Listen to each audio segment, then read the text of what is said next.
امریکی صدر Donald Trump نے ایران پر شدید حملے منسوخ کرنے کا اعلان کر دیا ہے۔ اسرائیل نے ایران پر حملہ مؤخر کرنے پر اتفاق کر لیا ہے۔ امریکی صدر کا کہنا تھا کہ جلد معاہدہ طے پا گیا تو حملہ نہیں ہوگا۔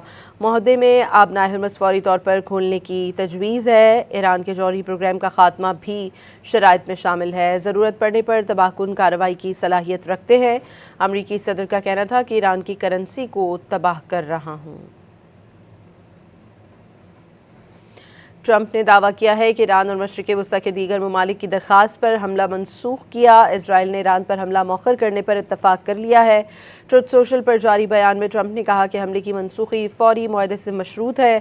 معاہدے میں آبنائے ہرمز فوری کھولنے کی تجویز شامل ہے۔ ایران کے جوہری پروگرام کا خاتمہ بھی شرائط میں شامل ہے۔ جلد معاہدہ طے پا گیا تو حملہ نہیں ہوگا۔